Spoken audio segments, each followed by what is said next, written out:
কেমন আছো? কি হলো, কথা বলছো না যে? আমার উপরে রাগ করেছো?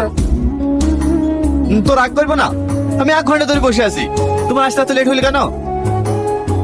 মা বাড়িতে নাই তো, তাই একটু কাজ করতে গিয়ে দেরি হয়ে গিয়েছে। দয়া করে কিছু মনে করো না।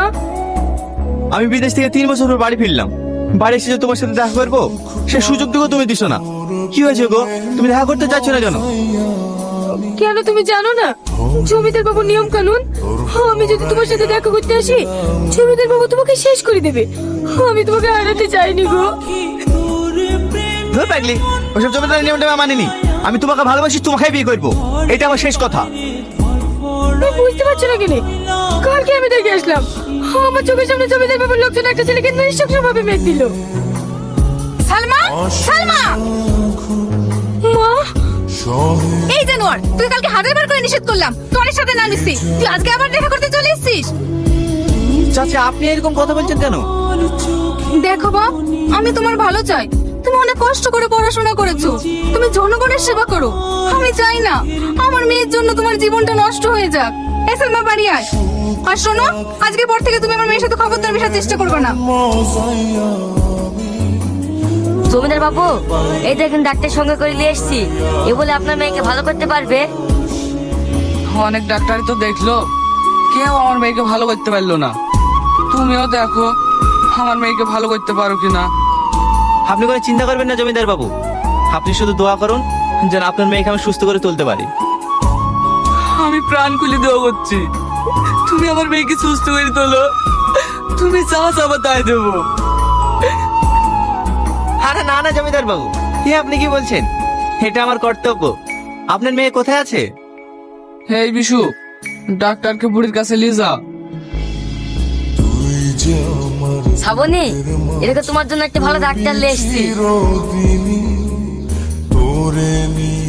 আমাকে ছাড়বি নি, আমাকে ছাড়লে কিন্তু মারবো, মারবো। আমি ক্যাচ ধরে ফেলেছি, তুমি আমাকে মারতে পারোনি। ধরে দিনি।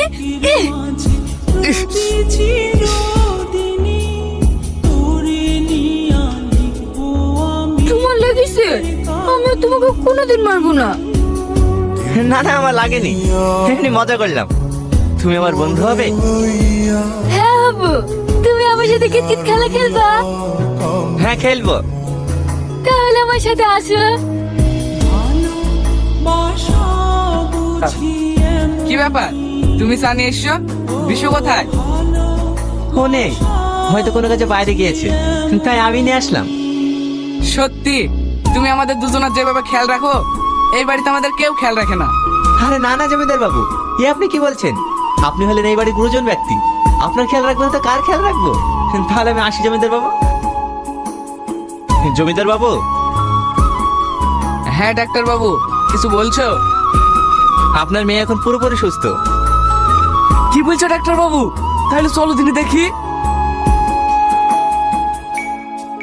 শ্রাবণী, আব্বু, হ্যাঁ তুমি সুস্থ হয়ে গেছো মানে? আজ আমি কত খুশি। এই ডাক্তার বাবু, এইবার বলো তুমি আমার মেয়েকে সুস্থ করার জন্য কি চাও? এখন না জমিদার বাবু, আমি বিকেলে এসে আমার পাওনাটা আপনার কাছ থেকে চেয়ে নেব। ঠিক আছে, তাই হবে। তাহলে আমি আসি জমিদার বাবু। মধু, এখন তোমার কোনো অসুবিধা হচ্ছে না তো? না না আব্বু, আমার কোনো অসুবিধা হচ্ছে না। মধু, তুই আজ সুস্থ হয়েছিস, আজ আমি অনেক খুশি। বল মা, তুই আজ কোথায় ঘুরতে যাবি? কি খাবি বল, আজ আমি সব এনে দেবো। আব্বু, আমি কোথাও যাবো না, আমি আপনার সাথে একটা জিনিস দেবো, দেবেন? তুই কি চাস বল, আমি তোর মনের আশা সব পূর্ণ করবো।